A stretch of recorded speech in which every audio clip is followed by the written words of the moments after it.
Finalmente, a independência. A partir de agora, eu vou destacar as principais datas até o ano de 1822, começando com o ano de 1808, com a vinda da corte portuguesa para o Brasil. E por que eles vieram para o Brasil? Por que eles vieram para cá? Eles vieram a turismo? Vieram a passeio? Não, bem longe disso. Eles vieram devido às invasões napoleônicas. Uma pressão enorme diante do rei Dom João VI. Ele acabou vindo para o Brasil, estabelecendo a corte aqui no Brasil, por conta dessas invasões que foram contidas pelo exército português alguns anos depois, né? Mas as invasões se espalhavam por todo o território português, e por questões de segurança, o rei e sua família acabou vindo para o Brasil escoltado por navios ingleses, ou seja, a segurança foi muito bem feita para a vinda do rei. E esse ano não é só especial por conta disso, por conta da vinda do rei aqui para o Brasil. É especial também pelas medidas que começaram a ser implantadas a partir desse momento. Muitos dizem, ou melhor, quase unanimidade entre os historiadores, que a industrialização no Brasil começa a partir desse ano. E a gente vai ver alguns detalhes e por que que acontece isso, né? Em janeiro de 1808, os portos brasileiros foram abertos, quebrando um pilar do pacto colonial. Ou seja, agora finalmente o livre comércio estava sendo estabelecido. Finalmente. É claro que não era tão rápido assim essa aceitação, e não houve essa aceitação por parte dos portugueses. A gente vai ver várias revoltas feitas pelos portugueses. A principal dela vai ser a Revolta do Porto, mas antes disso já houve várias desavenças entre portugueses e brasileiros, enfim. Mas em abril desse ano, de 1808 também, o veto que proibia a instalação de fábricas e manufaturas cai por terra. Ou seja, a partir desse ano, oficialmente, a industrialização no Brasil vai começar a ser incentivada, né?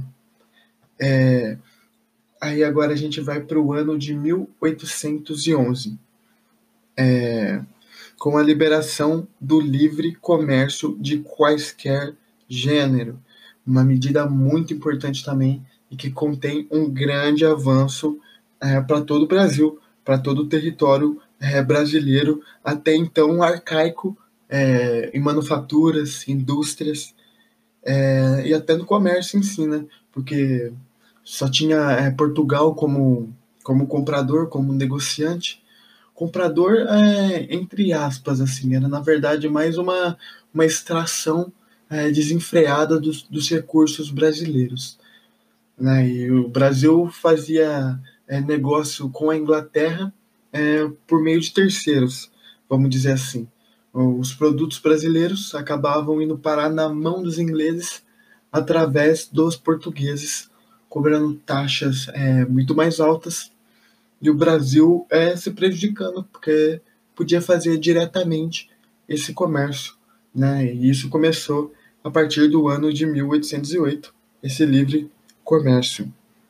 E em agosto de 1815, os colonos foram autorizados a produzir e vender peças de ouro e prata. Outra medida muito importante também, porque até então as casas de fundição eram todas portuguesas. E finalmente, em 1815, no mês de dezembro, Brasil foi elevado à categoria de reino. Deixou de ser uma colônia e passou a ser um reino. Em 1818, o governo considera taxas especiais para o vinho e aguardente de Portugal. E não só essa medida, mas várias outras medidas, sempre beneficiando os portugueses, sempre beneficiando o comerciante português. Mesmo com a liberação do comércio, os produtos portugueses chamavam mais atenção por conta que eram mais baratos, que eram mais rentáveis. Mesmo podendo agora finalmente comercializar livremente, ainda tinham muitas desvantagens em relação aos portugueses, e isso deixou muitos descontentes, né? E agora vamos para as considerações finais até o ano de 1822. Agora, 1820, como eu disse, com a Revolução do Porto. O que foi a Revolução do Porto? Portugueses impediram a passagem, fecharam o porto novamente e exigiram a volta da corte para Portugal, né? Foi uma exigência feita pela nobreza que ficou lá em Portugal, pelos que ficaram destinados a governar o povo, pelo próprio Dom João, agora se revoltando e fazendo através de um manifesto democrático, vamos dizer assim, querendo a volta da nobreza para o território de Portugal. E além disso, eles queriam também a volta dessa vertente do pacto colonial, que era os portos serem fechados de novo.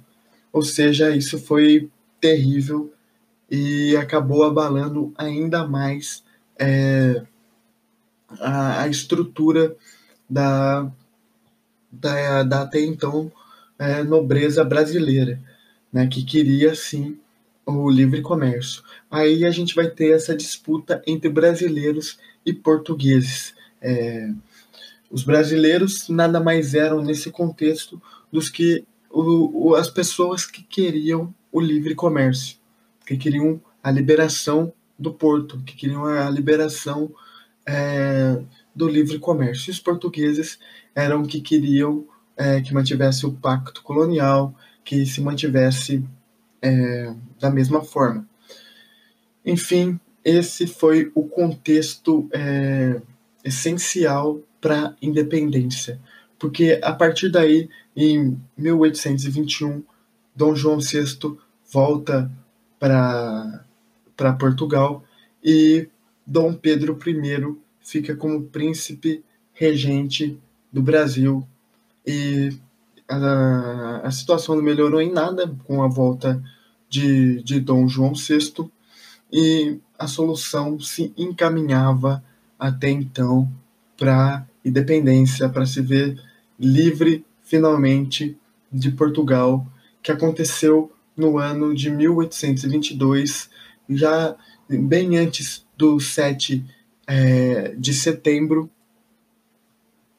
aconteceu em 9 de janeiro, com Dom Pedro I dizendo o famoso fico, digam a eles que fico, né? E logo depois, em sequência, a independência é declarada em 1822, às margens do rio Ipiranga. Eu sou Vitor Bueno e esse é o podcast Estuda Comigo. Se você gostou, não deixe de compartilhar e também acesse o canal no YouTube. Tem conteúdo diferenciado lá para você curtir também. Muito obrigado e até a próxima.